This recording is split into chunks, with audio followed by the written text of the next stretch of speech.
தந்தை, மைந்தன், தூயாவுடைய திருப்பெயரினாலே உங்கள் யாவருக்கும் என்னுடைய வாழ்த்துக்களையும் வணக்கத்தையும் நான் தெரிவித்துக் கொள்கிறேன்.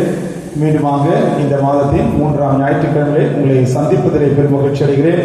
இந்த காணொலி காட்சியின் வழியாக நாம் யாவரும் இல்லங்களில் இணைந்தவனமாக இந்த வழிபாட்டிலே நாம் இணைந்து ஆண்டவருடைய திருப்பெயரை நாம் ஆட்சிப்படுத்துவோம். இந்த வழிபாட்டிற்கு துவக்கமாக நாம் யாவரும் கண்களை மூடி ஆண்டவரை நோக்கி நாம் வேண்டுதல் செய்வோம். அன்பும் அருளும் நிறைந்த தூய கடவுளே, மன மகிழ்ச்சியான இந்த பரிசுத்த ஓய்வு நாளில் காலை வேலைக்காக நமக்கு நன்றி செலுத்துகிறோம். கடந்த நாட்கள் முழுவதுமாக எல்லா தீங்கிலிருந்து எங்களை விலக்கி நீர் பாதுகாத்து உடைய பராமரிப்பை கொடுத்து பாதுகாவலை கொடுத்து வழிநடத்தினரே, அதற்காக நமக்கு நன்றிகளை நாங்கள் எடுக்கிறோம். ஆண்டவரே, இந்த மாதத்தின் 3ஆம் ஞாயிற்றுக்கிழமையிலே உம்மை வழிபடுவதற்காக எங்களுடைய இல்லங்களின் வழியாக நாங்கள் இணைந்திருக்கிறோம். இந்த காணொலி காட்சியின் வழியாக இணைந்திருக்கிற ஒவ்வொருவரும் உடைய கரத்திலே நாங்கள் ஒப்புக் கொடுக்கிறோம். ஆண்டவரே, நாங்கள் யாவரும் ஒரே சிந்தனையோடு உம்மை வழிபட்டு அதன் வழியாக நம்முடைய பேர் ஆசீர்வாதத்தை பெற்றுக்கொண்டு இந்த உலகத்திற்குள்ளாக கடந்து சென்று உமக்கு சாட்சிகளாக ஜீவிக்கக்கூடிய ஆற்றலை நீர் எங்களுக்கு கொடுக்க வேண்டும் என்று நாங்கள் கொண்டாடுகிறோம். இந்த வழிபாடு முழுவதுமாக உடைய தூய திருக்கரத்திலே நாங்கள் ஒப்புக் கொடுக்கிறோம். இந்த வழிபாட்டிலே நாங்கள் பாடுறதான பாடல்கள், வசனங்கள், தியானங்கள் எல்லாவற்றையும் நீர் எங்களுக்கு ஆசீர்வாதமாக மாற்றி தர வேண்டும் என்று நாங்கள் கொண்டாடுகிறோம். தொடர்ந்து உடைய திருக்கரங்களிலே நாங்கள் ஒப்புக் கொடுக்கிறோம். எங்களை வழிநடத்தும் இயேசு கிறிஸ்துவின் வழியாக வேண்டிக் கொள்கிறோம் எங்கள் நல்ல ஆண்டவரே, ஆமென். இந்த வழிபாட்டிற்கு துவக்கமாக நாம் யாவரும் இணைந்து கிறிஸ்தவ புதுவாழ்வு பாடல் புத்தகத்திலே 13வது பாடல், இயேசு ராஜனின் திருவடிக்கு சரணம் சரணம் சரணம், ஆத்மநாதரின் மலரடிக்கு சரணம் சரணம் சரணம் என்ற பாடலை நாம் யாவரும் சேர்ந்து பாடி ஆண்டவருடைய திருப்பெயரை மாற்றிப்படுத்துவோம்.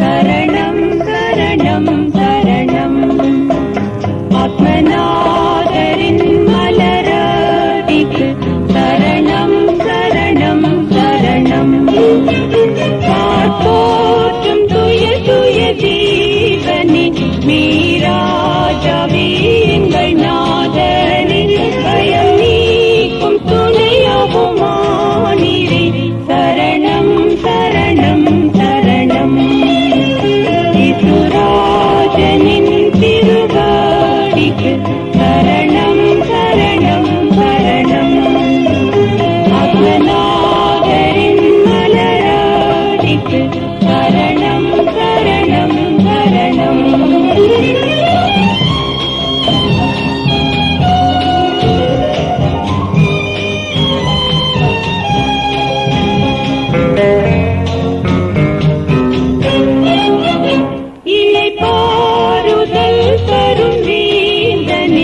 இன்னல் துன்பம் நீக்கும் அருள்நாதனி, இளையன்னை ஒற்றி தீர்த்தி காப்பீரே சரணம் சரணம் சரணம், இசுராஜனின் திருவடிக்கு சரணம் சரணம் சரணம், ஆத்மநாதரின் மலரடிக்கு சரணம் சரணம் சரணம்.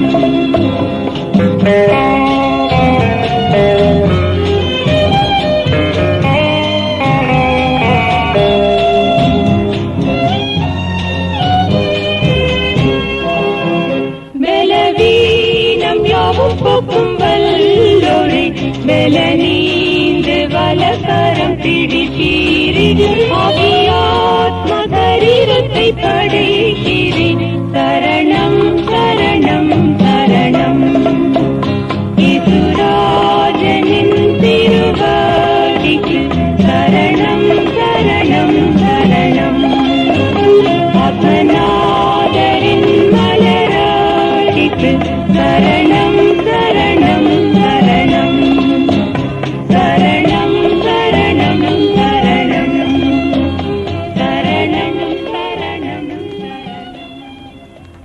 இன்றைய நாளுக்கான நற்செய்தி பாடத்தை நாம் படிக்க கேட்போம்.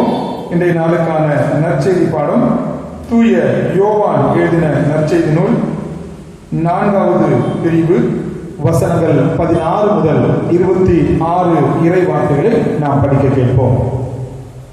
படிக்கும்படியாக தெரிந்து கொள்ளப்பட்ட நற்செய்தி பாடம் யோவான் 4ஆம் அதிகாரம் வசனங்கள் 16 முதல் 26 முடிய. இயேசு அவரிடம், நீர் போய் உன் கணவரை இங்கே கூட்டிக் கொண்டு வாரும் என்று கூறினார். அப்பெண் அவரை பார்த்து, எனக்கு கணவர் இல்லையே என்றார். இயேசு அவரிடம், எனக்கு கணவர் இல்லை என நீ சொல்வது சரியே. உமக்கு 5 கணவர்கள் இருந்தார்கள் என்றாலும் இப்போது உம்முடன் இருப்பவர் உன் கணவர் அல்ல. எனவே நீ கூறியது உண்மையே என்றார்.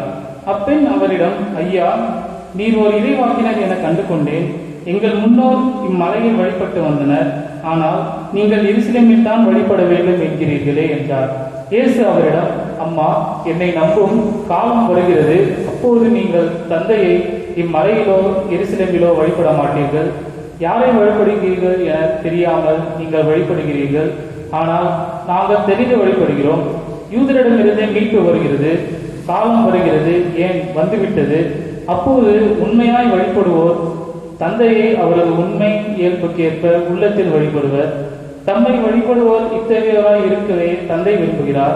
கடவுள் உருவமற்றவர், அவரை வழிபடுவோர் அவரது உண்மை இயல்புக்கு ஏற்ப உள்ளத்தில் தான் வழிபட வேண்டும் என்றார். அப்பெண் அவரிடம், கிறிஸ்து எனப்படும் மெசியா வருவார் என எனக்கு தெரியும். அவர் வரும்போது அனைத்தையும் எங்களுக்கு அறிவிப்பார் என்றார். இயேசு அவரிடம், உம்மோடு பேசும் நானே அவர் என்றார். படிக்கும்படியாக தெரிந்து கொள்ளப்பட்ட திருமறை பாடம் படிக்க முடிந்ததாயிற்று. கிறிஸ்துவ உமக்கு மாட்சி உண்டாவதாக. ஆமென். ஆண்டவர் இயேசு கிறிஸ்துவின் திருப்பெயரினாலே மீண்டுமாக உங்கள் யாவருக்கும் என்னுடைய வாழ்த்துதலையும் வணக்கத்தை நான் தெரிவித்துக் கொள்கிறேன். மீண்டுமாக இந்த காணொலி காட்சியின் வழியாக உங்களை சந்திப்பதிலே பெரும் மகிழ்ச்சி அடைகிறேன். ஆண்டவருடைய கரம் கடந்த நாட்கள் முழுவதுமாக நம்மோடு கூட இருந்து நம்மை வழிநடத்துவதற்காக ஆண்டவருக்கு நன்றி செலுத்துவோம். இன்றைய நாளிலே இந்த வழிபாட்டிலே நாம் ஆண்டவருடைய வார்த்தை கேட்பதற்கு முன்பாக ஆண்டவரை நோக்கி நாம் கொண்டாடுவோம். கிருபையில் இருந்த எங்கள் நல்ல ஆண்டவரே, மீண்டும் ஒரு ஞாயிற்றுக்கிழமைக்காக நன்றி செலுத்துகிறோம். எங்களுடைய இல்லங்களிலே நாங்கள் ஒன்றாக இணைந்திருக்கிறோம். இந்த காணொலி காட்சியின் வழியாக வழிபாட்டிலே நாங்கள் இணைந்திருக்கிறோம். உடைய வார்த்தைகளை நாங்கள் கேட்க இருக்கிறோம். உடைய வார்த்தைகள் வழியாக நீர் எங்களோடு கூட பேசும் நாங்கள் கேட்கிறோம். இயேசுவின் மூலம் வேண்டிக் கொள்கிறோம் பிதாவே, ஆமென். கிறிஸ்துவுக்குள் பிரியமானவர்களே, இன்றைய நாளுக்கு நம்முடைய தென்னிந்திய திருச்சபையின் முறைமையின்படி நமக்கு சிந்திக்க கொடுக்கப்பட்டிருக்கிறதான தலைப்பு worship, celebration of people's faith. அதாவது வழிபாடு மக்களுடைய நம்பிக்கையின் கொண்டாட்டம். அதற்கு ஆதாரமாக நமக்கு கொடுக்கப்பட்டிருக்கிற திருவசனங்கள் ஏசாயா இறைவாக்கினர் நூல் 6ஆம் அதிகாரம் 1 முதல் 8 வசனங்களும், வெளிப்படுத்தின விசேஷம் 4ஆம் அதிகாரம் 1 முதல் 11 வசனங்களும், நாம் படிக்க கேட்ட நற்செய்தி பாடம் யோவான் 4:16 முதல் 26 வசனங்களும் நமக்கு அடிப்படையாக கொடுக்கப்பட்டிருக்கிறது. எல்லா சமயங்களிலும் வழிபாடுதான் கடவுளுக்கும் மனிதனுக்கும் ஒரு உண்மையான உறவை வளர்த்து வருகிறது. அது எந்த சமயமாக இருந்தாலும் சரி, கடவுளுக்கும் மனிதனுக்கும் ஒரு உறவை வலுப்பெற செய்வது இந்த வழிபாடு. கடினமான உள்ளத்தோடு, கஷ்டமான உள்ளத்தோடு ஆண்டவருடைய சமூகத்தில் சற்று நேரம் அமைந்து ஆண்டவரை வழிபடும் பொழுது அதில் இருக்கிற ஒரு திருப்தி, அதில் இருக்கிற ஒரு மனநிறைவு, அதில் இருக்கிறதான ஒரு உறவின் வளர்ச்சி தான் நமக்கு நம்முடைய வாழ்விற்கு ஒரு மனநிறைவை கொடுக்கிறது. அதுதான் வழிபாட்டுக்கு இருக்கிற ஒரு முக்கிய அம்சமாக நாம் பார்க்க முடிகிறது. வழிபாடு என்பது சமய நம்பிக்கையின் ஒரு வெளிப்பாடு. மக்களுடைய நம்பிக்கையின் வெளிப்பாடு தான் இந்த வழிபாடு. எனவேதான் அந்த வழிபாடு ஒரு கொண்டாட்டமாக மாறுகிறது. ஆண்டவருடைய வழிபாட்டிலே நான் கலந்து கொண்டு மன நிறைவோடு நான் கலந்து செல்லும்போது அது எனக்குள்ளாக ஒரு மகிழ்ச்சியை கொடுக்கிறது. ஒவ்வொரு ஞாயிற்றுக்கிழமையிலும் ஆண்டவருடைய சன்னிதானத்தில் ஆண்டவருடைய ஆலயத்திற்கு வரவில்லை என்று சொன்னால் அது எனக்கு ஒரு மனநிறைவை தராது, ஒரு ஊண்டியாக இருக்கும். ஆனால் ஆலயத்திற்கு வந்து கடந்து சென்று விட்ட பிற்பாடு ஒருவேளை இந்த நாளுக்கான வழிபாட்டில் நான் கலந்து கொண்டேன் என்கிற ஒரு மன திருப்தி இருக்கும். அதுதான் கடவுளுக்கும் மனிதனுக்கும் இருக்கிற உறவை வளர்த்து வரக்கூடியது வழிபாடாக இருக்கிறது. வழிபாடு என்று சொன்னால் அதற்கு ஆங்கிலத்தில் worship என்ற பொருள் கொடுக்கப்படுகிறது. தொழுதல், வணங்குதல், சேவை செய்தல், வழிபடுதல் என பல பொருள்கள் இந்த வழிபாட்டுக்கு கொடுக்கப்பட்டிருக்கிறது. ரோமன் கத்தோலிக்க திருச்சபையிலே மாஸ் என்று சொல்வார்கள் ஆங்கிலத்திலே. தொழுகை என்று சொல்வார்கள்.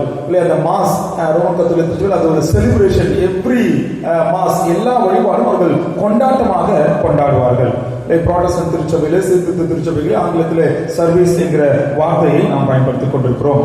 நம்மை பொறுத்தவரை வாழ்வு என்பது வழிபாடாக, நம்முடைய வாழ்வு வழிபாடாக மாற வேண்டும். அதாவது நம்முடைய வாழ்வே சேவையாக மாற வேண்டும். அதுதான் அந்த உண்மையான வழிபடுவதற்கு அடையாளமாக இருக்கிறது. திருமறையிலே நாம் பார்க்கப்படும் பொழுது, வழிபாட்டை குறித்து நாம் பார்க்கப்படும் பொழுது, பழைய ஏற்பாட்டின் காலத்திலே பல முறைகளிலே வழிபாடுகளை நடத்தினார்கள். நாம் குலமூதுவர்களை நாம் பார்க்கிறோம். அவர்கள் கடந்து செல்லும் போது, போகும்போது ஆண்டவருடைய பிரசனத்தை எங்கு உணர்கிறார்களோ, ஆண்டவர் எங்கெல்லாம் தன்னுடைய திருக்காட்சியை வெளிப்படுத்துகிறாரோ, அல்லது ஒளி வழியாக பேசுகிறாரோ, இல்ல வெளிச்சத்தின் வழியாக பேசுகிறாரோ, எங்கெல்லாம் இறைவனுடைய தரிசனத்தை உணர்ந்து கொள்கிறார்களோ அங்கெல்லாம் ஒரு பலிபீடத்தை கட்டி அந்த கடவுளை தொழுது கொண்டு வந்திருந்தார்கள். இது ஒரு காலகட்டம். இன்னும் கொஞ்சம் காலகட்டத்துக்கு பிற்பாடு என்னவாக மாற்றப்பட்டதுன்னா ஆசரிப்பு கூடாரம். ஆசரிப்பு கூடாரம் என்று உருவாக்கி அங்கே கடவுளை வழிபட்டு வந்தார்கள். அதற்கு பிற்பாடு அரசர்கள் காலம் அமைந்த பிற்பாடு, அரசமைந்த காலங்களுக்கு பிற்பாடு, குறிப்பாக சாலமன் அரசுக்கு பிற்பாடு எருசலேம் ஆலயம் கட்டப்பட்டு அங்கே கடவுளை ஆலயத்திற்கு வழிபடக்கூடிய ஒரு சூழலுக்குள்ளாக கடந்து வந்தார்கள். இதுதான் அந்த வழிபாடு அவர்கள் மாற்றி அமைக்கப்பட்ட முறைகளாக நாம் பார்க்கிறோம். புதிய ஏற்பாட்டின் காலத்தில் நாம் பார்க்க போகும்போது கூட ஆண்டவர் இயேசு கிறிஸ்து தொழுகை கூடங்களுக்கு, வழிபாட்டு தலங்களுக்கு வழிபடுவதற்கு மிக மிக முக்கியத்துவத்தை கொடுத்தார். மார்க் எழுதின நற்செய்தியில் 14ஆம் அதிகாரம் 40ஆம் வசனம், யோவான் எழுதின நற்செய்தியில் 18ஆம் அதிகாரம் 20ஆம் வசனம், இதெல்லாம் பார்த்தீங்கன்னு சொன்னா ஆண்டவர் இயேசு கிறிஸ்து தொழுகை கூடத்திற்கு சென்று ஆண்டவருடைய வார்த்தையை போதித்திருக்கிறார். இன்னும் ஓய்வு நாள்தோறும் ஜெபாலயத்திற்கு சென்றிருக்கிறார் என்று சொல்லி நாம் வாசிக்கிறோம். ஆண்டவர் இயேசு கிறிஸ்து இந்த தொழுகை கூடங்களுக்கு சென்று ஆண்டவரை வழிபடுவதிலே, கடவுளை வழிபடுவதிலே தன்னுடைய வாழ்வை ஒரு முக்கிய பங்காக வைத்திருந்தார்.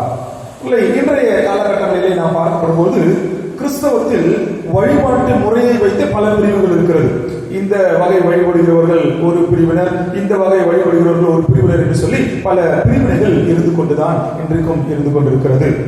நம்முடைய மூதுவர்கள் ஒரு பழமொழி சொல்வார்கள், கோயில் இல்லாத ஊரில் குடியிருக்க வேண்டாம் என்று சொல்வார்கள். இல்லை, அந்த அனுபவம் ஒரு மனிதனுடைய வாழ்வில் வெளிப்படும் போது அந்த வழிபாடு கொண்டாட்டமாக மாறுகிறது. வழிபாடு வாழ்க்கையில் நம்பிக்கையை கொடுக்கிறது. ஆண்டவருடைய சன்னிதானத்திற்கு வந்து சென்றால்தான் எனக்கு மன நிம்மதி என்கிற ஒரு நம்பிக்கையை ஆண்டவரை வழிபடுவதில் நமக்கு கொடுக்கப்படுகிறது. அன்புக்குரியவர்களே, இன்றைய நாளிலே அதை குறித்து படிக்க கேட்ட கொடுக்கப்பட்ட திருமறை பாடங்களை அடிப்படையாக வைத்து உங்களோட ஒரு 3 சிந்தனைகளை பகிர்ந்து கொள்ள வேண்டும் என்று சொல்லி நான் பிரயாசிக்கிறேன். முதலாவதாக, வழிபாடு கடவுளின் திருக்காட்சி கண்டு கொண்டாடக்கூடிய ஒன்று. கடவுளுடைய வழிபாடு, கடவுளை வழிபடுதல் என்பது கடவுளின் திருக்காட்சியை கண்டு கொண்டாடுதல்.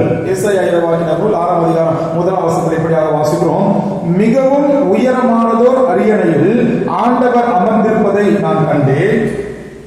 5ஆம் வசனத்தை வாசிக்கிறோம், படைகளின் ஆண்டவராகிய அரசரை என் கண்கள் கண்டனவே என்று சொல்லி நான் பார்க்கிறோம். ஆண்டவரை தரிசிக்கிறார் எசாயா இறைவாக்கினர், கடவுளை அங்கே தரிசிக்கிறார். உயரமானதொரு அரியணையில் ஆண்டவர் அமர்ந்திருக்கிறதை காண்கிறார். படைகளின் ஆண்டவராகிய அரசர் என்னுடைய கண்கள் கண்டதே என்று சொல்லி கடவுளுடைய திருக்காட்சியை கண்டதை அங்கே பதிவு செய்கிறார். கடவுளுடனான சந்திப்பு என்பது, கடவுளுடைய திருக்காட்சியை நான் பார்க்கிறேன் என்று சொன்னால், கடவுளோடு எனக்கு ஒரு உறவு ஏற்படுகிறது என்று சொன்னால், என்னுடைய வாழ்விலே ஒரு ஆக்கப்பூர்வமான மாற்றம் இருக்க வேண்டும். அதனாலதான் எசையா அந்த திருக்காட்சி கண்ட பிற்பாடு அவர் சொல்லுகிற வார்த்தை, ஐயோ நான் அழிந்தேன், நான் அதமானேன், தூய்மையற்றவன் நான் என்று உணர்ந்து தன்னை மாற்றிக் கொள்கிறார். கடவுளுடைய திருக்காட்சி அவர் பெற்றுக் கொள்கிறார். கடவுளுடைய பிரசனத்தை உணர்ந்து கொள்கிறார் என்று சொன்னால், ஒரு மனிதர் உணர்ந்து கொள்கிறார் என்று சொன்னால், அவருடைய இருதயத்திலே ஒரு ஆக்கப்பூர்வமான மாற்றம் இருக்க வேண்டும். இல்ல, மாற்றம் இல்லாம நான் கடவுளை சந்தித்தேன், கடவுள் என்னோடு கூட முகமுகமாக பேசினார், கடவுளை தரிசித்தேன், கடவுள் எனக்கு கடவுள் வழியாக பேசினார் என்று சொல்லி நமக்குள்ளாக மாற்றம் இல்லை என்று சொன்னால் அது பிரயோஜனமற்ற ஒரு வாழ்வு. கடவுளை நான் கண்டுவிட்டேன், கடவுள் என்னோடு கூட பேசினார் என்று சொல்லிக்கொண்டு இன்னும் நான் அதிகாரத்தோடு, ஆணவத்தோடு, பேராசையோடு, பொறாமையோடு, பதவி வெறிகளோடு நாம் இருப்போம் என்று சொன்னால் அது உண்மையான திருக்காட்சிக்கு அடையாளமாக இருக்காது. ஆனால் எசையா இங்கே கடவுளை கண்ட மாத்திரத்திலே அவருக்குள் எழுப்பின ஒன்று, ஐயோ நான் அழிந்தேன், நான் ஒரு பாவியான மனுஷன் என்கிற ஒரு உணர்வை பெற்றுக்கொண்டு அதிலே தன்னை மாற்றிக் கொள்கிறார். இன்னும் யோவான் எழுதின நற்செய்தி 4ஆம் அதிகாரத்திலே நாம் படிப்போம் என்று சொன்னால் அங்கே சமாரிய பெண்ணை குறித்து சொல்லப்பட்டிருக்கிறது. அந்த சமாரிய பெண் ஆண்டவர் இயேசு கிறிஸ்துவோடு கூட உரையாடி கொண்டிருக்கும் போது அவருக்குள் ஏற்படக்கூடிய மாற்றங்கள், அதாவது ஆண்டவர் இயேசு கிறிஸ்துவோடு உரையாடி கொண்டிருக்கும் போது அவர்களுக்கும் இயேசு கிறிஸ்துவுக்கும் இடையே நடைபெற்ற உரையாடலிலே இந்த சமாரிய பெண் இந்த இயேசு கிறிஸ்து என்னவாக புரிந்து கொள்கிறார், தனக்குள் ஏற்படக்கூடிய மாற்றம் என்ன என்று சொன்னால் ஒரு 4 நிலைகள் இருக்கிறது. முதல்ல பார்க்கும்போது 4ஆம் அதிகாரம் 7ஆம் வசனம் 8ஆம் வசனம் 9ஆம் வசனத்தில் வாசிக்கும் போது ஒரு சாதாரண ஒரு மனிதராக ஆண்டவர் இயேசு கிறிஸ்துவை பார்க்கிறார். தாகத்துக்கு தண்ணீர் கொடு, குடிக்கிறதுக்கு தண்ணீர் கொடு கேட்கிற ஒரு சாதாரண ஒரு மனிதனாக, நீ யூதனாக இருக்க இடத்துல எப்படி தாகத்துக்கு என்று கேட்கலாம் என்று சொல்லி ஒரு சாதாரண மனிதனாக பார்க்கிறார். இன்னும் அவரோட கூட உரையாடி கொண்டிருக்கும் போது 10ஆம் வசனத்திலிருந்து 15ஆம் வசனம் வரைக்கும் நீங்க பார்க்கல என்று சொன்னால் 15ஆம் வசனத்துல சாதாரண மனிதன் என்கிற நிலையை கடந்து இப்ப அந்த சமாரிய பெண்ணுக்குள்ளாக ஏற்படுகிற மாற்றம் இவர் ஒரு போதகரோ இல்லை 15ஆம் வசனத்துல வாசிக்கிறோம் ஐயா என்று சொல்லி அங்கே அழைக்கிறார். அங்கே ஜீவ தண்ணீரை எனக்கு கொடும், ஒரு சாதாரண தண்ணீரை குறித்து பேசிக் கொண்டதுக்கு நாங்க ஒரு ஜீவ தண்ணீரை குறித்து பேசக்கூடிய ஒரு மாற்றம் அவர்களுக்குள்ளாக ஏற்படுகிறது. இன்னும் 3ஆவது நான் பார்க்கும் பொழுது 16 முதல் 19 வசனங்களை வாசிப்பீர்கள் என்று சொன்னால் அவருக்குள் ஏற்பட்ட வேறு விதமான மாற்றம் என்று சொன்னால் ஐயா நீர் ஒரு இறைவாக்கினர். அப்போ படிப்படியாக தன்னுடைய ஆண்டவர் இயேசு கிறிஸ்து அங்க பேசும்போது அவரோட உரையாடும் போது அவருக்குள்ளாக ஒரு மாற்றம் ஏற்படுகிறது. அந்த மாற்றம் தான் கடவுளுடைய பிரசன்னத்தை நாம் உணர்ந்து கொள்வதற்குரிய கொண்டாட்டம். அதுதான் வழிபாடு. ஆண்டவரை நான் வழிபடும் போது எனக்குள்ளாக என்ன ஏற்படணும், ஆண்டவருடைய பிரசன்னத்தை நான் உணர்ந்து கொள்ளும் போது எனக்குள்ளாக ஒரு மாற்றம் ஏற்பட வேண்டும். கடைசியாக 4ஆவது பார்க்கிறோம் 20 இருந்து 26 வசனத்தை நீங்க வாசிப்பில் என்று சொன்னால் கடைசியாக நீ மெஸ்ஸியா, கடைசியா மெஸ்ஸியாவாக சமாரிய பெண் இயேசு கிறிஸ்துவை கண்டுகொள்கிறார். இதுதான் அவருடைய உள்ளத்தில் ஏற்பட்ட மாற்றமாக நாம் பார்க்கிறோம். இதுதான் கடவுளை கிறிஸ்துவை உண்மையாக வழிபடுவதற்கான அடையாளம். இறை பிரசன்னத்தை கடவுளுடைய திருக்காட்சியை காண்பதனுடைய ஒரு அடையாளம் அவருக்குள்ளாக இருந்த ஒரு பெரிய மனமாற்றம். சாதாரண தண்ணீர் பத்தி குடிக்கிற தண்ணீரை பத்தி பேச ஆரம்பித்த அந்த பெண் ஆண்டவர் இயேசு கிறிஸ்துவோடு கூட உரையாடி கொண்டு செல்ல செல்ல வாழ்வையும் வழிபாட்டையும் குறித்து பேசக்கூடிய அளவுக்கு அந்த பெண்ணிலேயே ஒரு மாற்றம் ஏற்பட்டது. அதற்கு காரணம் கிறிஸ்துவை அவர் தரிசிக்கிறார், கிறிஸ்துவோடு கூட பேசுகிறார், கிறிஸ்துவை அந்த திருக்காட்சியை பெற்றுக்கொள்கிறார், அவருடைய வாழ்விலே ஒரு மாற்றம் ஏற்படுகிறது. அன்புக்குரியவர்களே, அப்போஸ்தலனாகிய பவுல் கூட தன்னுடைய வாழ்விலே நாம் பார்க்கிறோம், அவருடைய வாழ்வில் நாம் பார்க்கிறோம் கிறிஸ்துவை தரிசிப்பதற்கு முன்பு வரைக்கும் அவர் திருச்சபைக்கு விரோதமாக இருந்தார். ஆனால் கிறிஸ்துவை ஏற்றுக்கொண்ட பிற்பாடு, கிறிஸ்துவை திருக்காட்சியை கண்ட பிற்பாடு, கிறிஸ்து அவரோடு கூட பேசின பிற்பாடு அவருடைய வாழ்விலே ஒரு பெரிய மாற்றம். அன்புக்குரியவர்களே, நாளிலே இந்த வார்த்தைகளே இல்லங்களிலே கேட்டுக்கொண்டிருக்கிற நம்முடைய வாழ்விலே கூட வழிபாடு, நமக்கு கடவுளிடத்தில் வழிபடுகிற இந்த வழிபாடு நமக்குள்ளாக ஒரு மாற்றத்தை ஏற்படுத்த வேண்டும். திருக்காட்சி நாம் காண்கிறோம் என்று சொன்னால், கடவுள் என்னோடு கூட பேசுகிறார், கடவுளுடைய பிரசனத்தை நான் உணர்ந்து கொள்கிறேன் என்று சொன்னால் என்னிடையே ஒரு மாற்றம் ஏற்பட வேண்டும். அதுதான் உண்மையான திருக்காட்சியின் அடையாளமாக காணப்படுகிறது. இரண்டாவதாக, வழிபாடு தன்னிலை உணர்ந்து கொண்டாடுதல், தன்னையே சுய மதிப்பீட்டு செய்யக்கூடிய ஒரு கொண்டாடுதல். அதற்கு 6ஆம் அதிகாரம் 6ஆம் அதிகாரம் 7ஆம் வசனம் வாசிப்பீர்கள் என்று சொன்னால், உன் குற்றப்பழி உன்னை விட்டு அகன்றது, உன் பாவம் மன்னிக்கப்பட்டது. கடவுளை வழிபட வந்த எசையா ஆலயத்திலே இறைவனுடைய பிரசன்னத்தை உணர்கிறார், கடவுளை அங்கே காண்கிறார், தொங்கல் ஆடைகளினாலே அங்கே காண்கிறார். அப்படி காணும்போது தன்னிலை மறக்க ஆரம்பிக்கிறார், தன்னிலையை உணர ஆரம்பிக்கிறார். நான் ஒரு பாவியான மனுஷன், என்னிடத்துல எப்படி ஆண்டவரோட கூட உறவு என்னிடத்துல எப்படி ஏற்படும் என்ற தனக்குள்ளாக ஒரு மாற்றம், அதாவது நான் பாவி என்கிற ஒரு உணர்வை பெற்றுக் கொள்கிறார். வழிபாடு நம்முடைய குற்ற உணர்வை உணர வைக்கிறது. தூய கடவுளை நாம் காணும்போது நான் தூய்மையற்றவன் என்கிற உணர்வு நமக்குள்ளாக ஏற்பட வேண்டும். அதுதான் தன்னிலை உணர்ந்து அந்த வழிபாட்டிலே நாம் கலந்து கொள்வது, அந்த வழிபாட்டை கொண்டாடுவது. தன்னிலை மறந்து மறந்து ஆண்டவருடைய பிரசன்னத்தை நாம் அனுபவிக்க துணை செய்யக்கூடியதாக இருக்கிறதை நாம் பார்க்கிறோம். திருமறையிலே நாம் அநேக இடங்களிலே நாம் இதை குறித்து நாம் பார்க்கிறோம். லூக்கா எழுதின நற்செய்தியில் 18ஆம் அதிகாரம் 13ஆம் வசனத்தில் வாசிப்பீர்கள் என்று சொன்னால், அங்கே அங்கே பரிசேயர் வரி தண்டுபவர் 2 பேரும் ஆண்டவருடைய ஆலயத்தில் கடவுளை வழிபடுவதற்காக செல்றாங்க. அங்க வரி தண்டுபவர் கடவுளுடைய முகத்தை கூட பார்ப்பதற்கு நான் தகுதியற்றவர் என்று சொல்லி மார்பிலே தன்னை அடித்து புலம்புகிறார். பாவியாக கிருமியாயிரம் என்று சொல்லி அடித்து புலம்புகிறார். இதுதான் கடவுளை நாம் தொழுது கொள்ளும்போது தன்னிலை மறந்து நம்முடைய குற்ற உணர்வை உணர்ந்து ஆண்டவருடைய சமூகத்திலே நம்மை ஒப்புக் கொடுக்க வேண்டும்.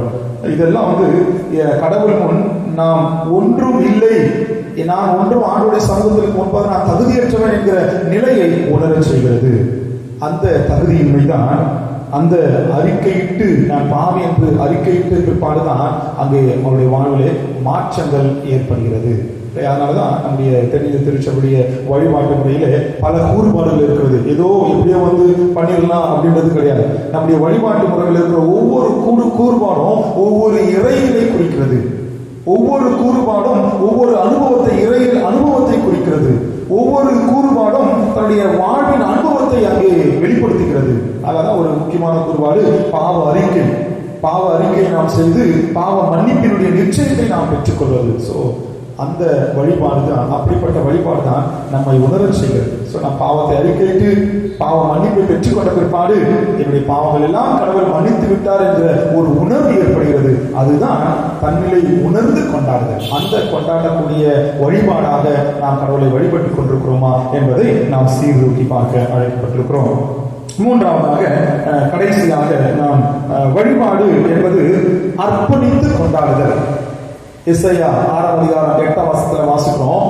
கடவுளுடைய காட்சியை கண்ட எஸ்ஐயா, தன்னிலை உணர்ந்த எஸ்ஐயா மூன்றாவதாக அங்கே செய்கிற ஒரு காரியம், யாரை நான் அனுப்புவேன், நமது பணிக்காக யார் போவார் என்று கடவுள் கேட்கப்படும்போது அங்கே சொல்கிறார், இதோ நான் இருக்கிறேன், அடியேனை அனுப்பும் என்று சொல்லி தன்னையே ஆண்டவருடைய சமூகத்திலே ஆண்டவருடைய பணிவிடைக்கென்று தன்னை முழுமையாக அர்ப்பணிக்கிறார்.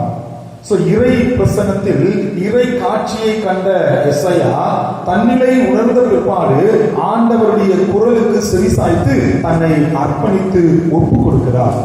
கடவுளுக்கு அர்ப்பணிப்பு என்பது, பணிவிடை என்பது அவரது திருவுலத்தின்படி வாழ்வதும் அவருடைய திருவுலத்தின்படி செயல்படுவதும் தான் முன் வருவதாக பார்க்க முடிகிறது. நான் கடவுளுக்கு என்று என்னை அர்ப்பணிக்கிறேன் என்று சொன்னால் என்னுடைய வாழ்வும் என்னுடைய வாழ்வின் செயல்பாடுகளும் கடவுளுடைய சித்தத்தை நிறைவேற்றுவதாக இருக்க வேண்டும். நான் கடவுளுக்கு அர்ப்பணித்து விட்டேன் என்று சொல்லி என்னுடைய மனம் போன போக்கிலே, உலகம் சார்ந்த போக்கிலே நான் செல்வேன் என்று சொன்னால், என்னுடைய சித்தத்தின் பிரகாரம் நான் செல்வேன் என்று சொன்னால் அது முழுமையான அர்ப்பணம். ஆண்டவர் இயேசு கிறிஸ்து கெத்செமனே தோட்டத்திலே அவர் வியாகுலப்படும்போது கடவுளுடைய சித்தத்திற்கு ஏன் சொன்னா தன்னுடைய பிதாவாகிய கடவுளுக்கு தன்னை முழுமையாக அர்ப்பணித்து வந்திருக்கிறார், அர்ப்பணித்து இந்த உலகத்தில் வந்திருக்கிறார். அதான் சொல்றாரு, ஆனாலும் என்னுடைய சித்தத்தின்படி அல்ல உம்முடைய சித்தத்தின்படி ஆகுவது என்று சொல்லி தன்னுடைய வாழ்வையும் செயல்பாடையும் கடவுளுடைய சித்தத்திற்கே விட்டு விடுகிறார். அதுதான் முழுமையான அர்ப்பணித்தலுக்கு அடையாளமாக இருக்கிறது. அன்புக்குரியவர்களே, நெகேமியா நூல்ல நாம் பார்க்கிறோம், எருசலேமின் நிலை குறித்து நெகேமியா விசாரிக்கும் போது அதனுடைய நிலையை அறிந்து, எருசலேம் பாழாய் கிடக்கிற நிலையை அறிந்து அழுது துக்கித்து நோன்பிருந்து கடவுளுடைய சமூகத்திலே மன்றாடுகிறார். எருசலேமுடைய நிலையை பார்த்து கடவுளால் அழைக்கப்பட்ட, கடவுளால் அர்ப்பணிக்கப்பட்ட அந்த மனிதன் எருசலேமின் பாழடைந்த நிலையை கண்டு துக்கித்து அழுது ஆண்டவருடைய சமூகத்திலே நோன்பிருந்து மன்றாடுகிறார்கள். அன்றைக்கு இருந்த அவரோட கூட இருந்தவர்கள், அந்த சன்பலாத்தும் தோபியாவும் அவரோட கூட பலவிதமான எதிர்வினைகளை செயல்படுகிறார்கள், அவரை ஏளனமாக பேசுகிறார்கள். ஆனாலும் கூட எல்லாவற்றையும் கடைந்து ஆண்டவருக்கென்று நான் அர்ப்பணித்தேன் என்று சொல்லி தன்னுடைய வாழ்வை, செயல்பாட்டை அங்கே வெளிப்படுத்தி, கடவுளுக்குள் அங்கே வெளிப்படுத்தி ஒரு பெரிய மாற்றத்தை அங்கே ஏற்படுத்துகிறார். இல்லை, நாம் வாசிக்க கேட்ட யோவான் 4ஆம் அதிகாரத்துல சமாரிய பெண்ணும் கூட அங்கே அந்த ஊருக்கு உடனே ஓடி சென்று கிறிஸ்து இயேசுவை ஏற்றுக்கொண்ட பிற்பாடு அந்த ஊருக்கு ஓடி சென்று அங்க எல்லாரும் என்ன பண்றாங்க, அழைத்து கொண்டு வருகிறார்கள். 39ஆம் வசனத்துல நாம் வாசிப்போம், 4ஆம் அதிகாரம் 39ஆம் வசனம், சான்று பகிர்ந்த பெண்ணின் வார்த்தையை முன்னிட்டு சமாரியர் பலர் இயேசுவிடம் நம்பிக்கை கொண்டனர். இதுதான் வாழ்வுடைய வெளிப்பாடு. இந்த பெண் உடனே சென்று தன்னுடைய வாழ்வையை சாட்சியாக ஆண்டவருக்கு அர்ப்பணித்து அங்கே மகிழ்ச்சியோடு ஆண்டவருக்கு அர்ப்பணித்ததுடைய கொண்டாட்டத்தை அங்கே கொண்டாடுகிறார். கடைசியாக கலாத்தியர் 2:20 வசனத்தில் வாசிக்கிறோம், இனி நான் அல்ல கிறிஸ்துவே என்னுள் வாழ்கிறார் என்ற பவுலடியாருடைய அர்ப்பணிப்பின் வார்த்தையோடு இந்த நாளிலே இல்லங்களில் இணைந்திருக்கிற வழிபாட்டில் இணைந்திருக்கிற நாமும் கூட நம்முடைய வழிபாடிலே நாம் கலந்து கொள்ளும்போது ஆண்டவருடைய பிரசன்னத்தை கண்டு நாம் கொண்டாடக்கூடியவர்களாக இருக்க வேண்டும். தன்னிலை உணர்ந்து நாம் வழிபாட்டிலே கொண்டாடக்கூடியவர்களாக இருக்க வேண்டும். ஆண்டவருக்கு நம்மை அர்ப்பணித்து இந்த வழிபாட்டை நாம் கொண்டாட வேண்டும். அப்படிப்பட்ட சூழலுக்கு நம்மை தகுதிப்படுத்திக் கொள்வோம். அப்படிப்பட்ட வழிபாட்டை நாம் கொண்டாடுவோம். அதுதான் நமக்கு ஆசீர்வாதமான ஒன்று. கர்த்தர் தாமே இந்த திருவார்த்தைகளை நமக்கு ஆசீர்வதிப்பாராக. ஆமென்.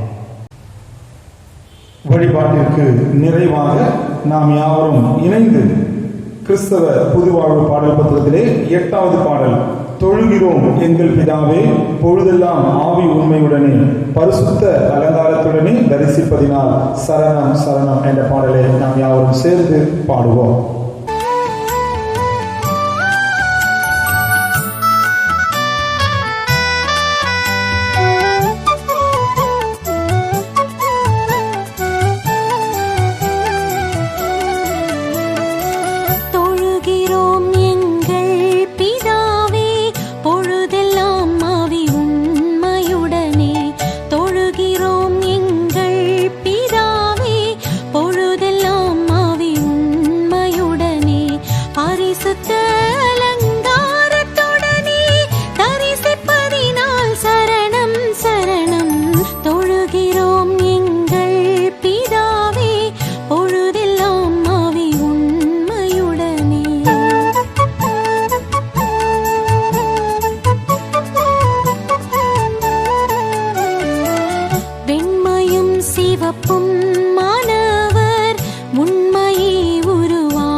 திருமண அறிக்கை.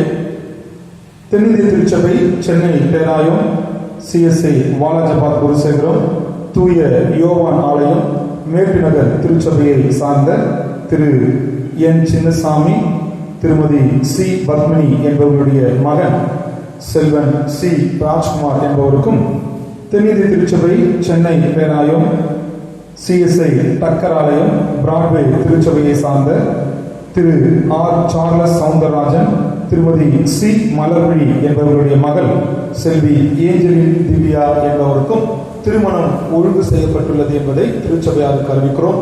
இவர்கள் இருவரும் இத்தூய திருமணத்தில் இணையக்கூடாதபடி நியாயமான தடை அல்லது காரணம் இருக்கும் என்று சொன்னால் அதை திருச்சபை ஆயருக்கு எழுத்து மூலம் தெரிவிக்க வேண்டும்.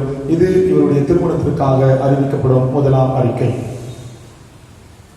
அன்புக்குரியவர்களே, கடந்த நாட்களிலே நம்முடைய தென்வட்டாரத்தினுடைய தலைவர் திரு அறிவர் பெஞ்சமின் இன்பராஜ் ஐயா அவர்கள் நம்முடைய சினாடிலே சேவா துறையிலே பணியாற்றுவதற்காக கடந்து சென்று விட்டார்கள். தற்பொழுது மேற்கு தாம்பரத்தினுடைய திருச்சபையுடைய ஆயராக அருள் திரு WSJ ரிச்சர்ட்சன் ஐயா அவர்கள் நம்முடைய தென்வட்டாரத்தினுடைய தலைவராக நியமிக்கப்பட்டிருக்கிறார்கள். இந்த இடைப்பட்ட காலத்திலே அவருடைய திருப்பணி சிறப்பாக நடைபெற அவருக்காகவும் அவருடைய திருப்பணிக்காகவும் ஜெபிக்கும்படி உங்களை அன்போடு கூட நான் கேட்டுக்கொள்கிறேன். அதே விதமாக இந்த வாரத்திலே பிறந்த நாள், திருமண நாள் காண்கிற ஒவ்வொருவரையும் திருச்சபையின் சார்பாக, குருசேகத்தின் சார்பாக வாழ்த்துதலையும் நான் தெரிவித்துக் கொள்கிறேன். ஆண்டவர் இந்த புதிய ஆண்டிலே உங்கள் அனைவரோடும், உடைய குடும்பங்களோடும், உடைய ஆசீர்வாதங்களோடும், மகிழ்ச்சியோடும் ஆண்டுடைய பிரசனம் எப்போது உங்களோடு கூட இடைபெற வேண்டும் என்று சொல்லி உங்களை வாழ்த்துகிறேன். நம்முடைய தென்னேரி திருச்சபையை சார்ந்த திரு ராபின் என்கிற ராஜேஷ் என்பவரும், வாலாஜபாத் திருச்சபையை சார்ந்த திரு ஜோசப் பஞ்சாச்சாரம், இவர்கள் இருவரும் கடந்த நாட்களிலே கர்த்தருக்குள் நித்திரை அடைந்திருக்கிறார்கள். இவர்களை இழந்து தவிர்க்கிறதான குடும்பங்களுக்காக நாம் தனிப்பட்ட ஜபங்களிலே ஜெபித்து அவர்களுக்கு கடவுள் ஆறுதலையும் தேர்தலையும் தர நாம் மன்றாடுவோம். அன்புக்குரியவர்களே, அதேவனமாக வருகிற நாட்களிலே இந்த கொரோனா தொற்று என்பது மிகவும் தீவிரமாக பரவி கொண்டிருக்கிறது. ஒவ்வொரு நாளும் அதிக எண்ணிக்கையில் பெருகிக் கொண்டே இருக்கிறது. மீண்டும் ஒரு கடுமையான ஊரடங்குக்குள்ளாக நாம் பிரவேசித்திருக்கிறோம். ஒருவேளை இல்லங்களிலே இருக்கிற நாமும் கூட, குறிப்பாக இந்த 4 மாவட்டங்களிலே நம்முடைய மாவட்டமும் இதில் இணைந்திருக்கிறது. நீங்கள் சுகாதாரத்தோடு சொல்லப்பட்ட குறிப்புகளை அரசாங்கம் நமக்கு வழிகாட்டுகிற அந்த வழிகாட்டுதலோடு அதை பின்பற்றி இந்த தொற்றிலிருந்து நம்மை பாதுகாத்துக் கொள்ள வேண்டும். உங்களையும் உங்களுடைய குடும்பத்தையும் நீங்கள் பாதுகாத்துக் கொள்ளுங்கள். இல்லங்களிலே இதற்காக இந்த தொற்று சீக்கிரமாக மறையப்பட வேண்டும். இதற்கான தடுப்பூசிகள் கண்டுபிடிக்க வேண்டும் என்பதற்காக நீங்கள் உங்களுடைய தனி ஜபங்களிலே, குடும்ப ஜபங்களிலே ஜெபிக்கும்படி உங்களை அன்போடு கூட நான் கேட்டுக்கொள்கிறேன். வழிபாட்டிற்கு நிறைவாக நாம் யாவது கண்களை மூடி ஆண்டவர் நோக்கி நாம் வேண்டுதல் செய்வோம். மகா இரக்கமும் கிருபை நிறைந்த எங்கள் அன்பின் ஆண்டவரே, உடைய சமூகத்திலே மீண்டுமாக எங்களை அழைத்துக் கொண்டு வந்து இறை பிரசனத்தை நாங்கள் உணர்ந்து கொள்ள செய்தே அதற்காக நன்றிகளை நாங்கள் எடுக்கிறோம். உடைய வார்த்தைகள் வழியாக இந்த வழிபாடு குறித்து நீர் எங்களோடு கூட பேசுகிற வார்த்தைகளுக்காக நன்றி செலுத்துகிறோம். வழிபாடு திருக்காட்சி கண்டு கொண்டாடக்கூடியதாக, வழிபாடு தன்னிலை உணர்ந்து கொண்டாடப்படக்கூடியதாக, வழிபாடு தன்னையே அர்ப்பணித்து கொண்டாடப்படக்கூடியதாக இருக்கக்கூடிய சிந்தனைகளை நீர் எங்களுக்கு கொடுத்ததற்காக நன்றி செலுத்துகிறோம். அவைகளை எங்களுடைய வாழ்விலே நாங்கள் கடைபிடித்து அப்படிப்பட்ட வழிபாட்டிலே எங்களை ஈடுபடுத்திக் கொண்டு எங்களுடைய வாழ்விலே ஒரு மாற்றத்தை நாங்கள் பெற்றுக்கொண்டு பிறருக்கு சாட்சியாக நாங்கள் அர்ப்பணமுள்ள வாழ்வு வாழ ஆண்டவர் நீர் ஆற்றல் தர வேண்டும் என்று உடைய சமூகத்திலே நாங்கள் கொண்டாடுகிறோம். இன்றைய நாளிலே இந்த வழிபாட்டில் இணைந்திருக்கிற ஒவ்வொருவரும் இங்கே கருத்தில் படைக்கிறோம். பெரியவர்கள், சிறியவர்கள், பெண்கள், வயது முதிர்ந்தவர்கள் ஒவ்வொருவரும் இங்கே கருத்தில் படைக்கிறோம். ஆண்டவரை கடந்த நாட்களிலே ஏற்பட்ட பலவீனங்களில் இருந்து ஆண்டவர் உடைய கிருபையினாலே நீர் ஒவ்வொருவரும் தாங்கி பாதுகாத்து வழிநடத்தி கொண்டு வந்திருக்கிறீர். அதற்காக நன்றிகளை நாங்கள் எடுக்கிறோம். மருத்துவமனைகளுக்கு செல்ல முடியாத ஒரு சூழல் இருந்தாலும் ஆண்டவர் நீர் அருளின ஞானத்தின் பிரகாரமாக ஆண்டவருடைய ஆசீர்வாதத்தினாலே பெற்றுக் கொண்டிருக்கிற சுகங்களுக்காக நன்றிகளை நாங்கள் எடுக்கிறோம். ஆண்டவரை அநேக முதிர் வயதில் உள்ளவர்கள் பலவீன படுக்கையிலே இருந்து கொண்டிருக்கிறதை நாங்கள் அவர்களுக்காக ஜெபித்துக் கொண்டிருக்கிறோம். ஆண்டவர் தாமே பரத்திலிருந்து நீர் அவர்களை ஆசீர்வதித்து உம்முடைய தழுமொழியினாலே அவர்களுக்கு சுகத்தையும் பலத்தையும் ஆண்டவர் நீர் கட்டளை வேண்டும் என்று சொல்லி நாங்கள் மன்றாடுகிறோம். ஆண்டவரே, இந்த கொரோனா தொற்று இன்னும் தீவிரமடைந்திருக்கிற நிலைமையிலே எங்களை உங்களுடைய கரங்களிலே நாங்கள் ஒப்புக் கொடுக்கிறோம். எங்களுடைய பணிகளுக்காக நாங்கள் செல்லும் பொழுதும், எங்களுடைய குடும்ப பணிகளுக்காக, எங்களுடைய தேவைகளுக்காக நாங்கள் போகும்போதும் வரும்போதும் உங்களுடைய கரம் எங்களை தாங்கி வழிநடத்த வேண்டும் என்று நாங்கள் மன்றாடுகிறோம். குறிப்பாக இந்த தொற்றுவில் இருந்து மக்களை பாதுகாக்கக்கூடிய பணிகளில் ஈடுபட்டிருக்கிற ஒவ்வொரு பணியாளர்களையும் கரத்தில் படைக்கிறோம். ஆண்டவரை உயர் பணியிலிருந்து ஆண்டவரே அதனுடைய பணிகளில் இருக்கிற ஒவ்வொரு பணியாளர்களையும் உடைய கரங்களிலே நாங்கள் ஒப்புக் கொடுக்கிறோம்.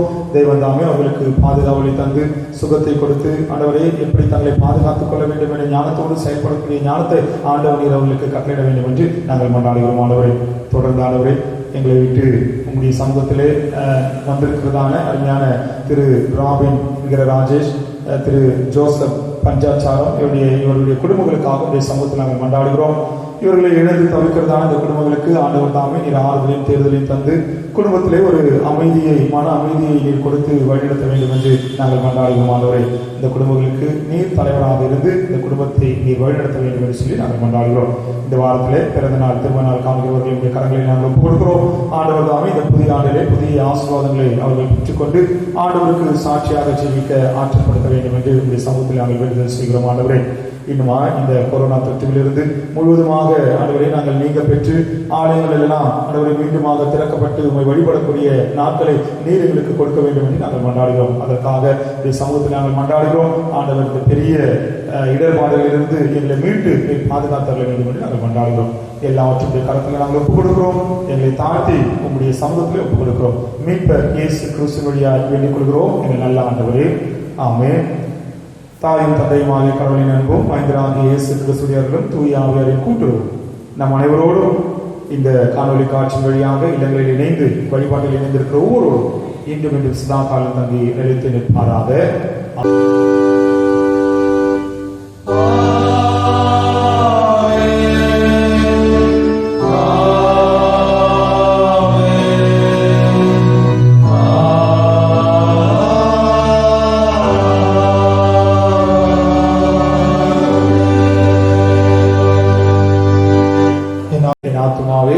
ஸ்தோத்ரி, என் முழு உள்ளமே அவருடைய பரிசுத்த நாமத்தை ஸ்தோத்ரி.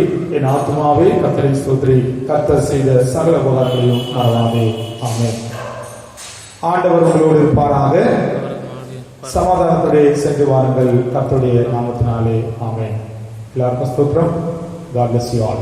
ஆசீர்வாதம் பெருகிடுதே, துதிகள் கர்த்தர்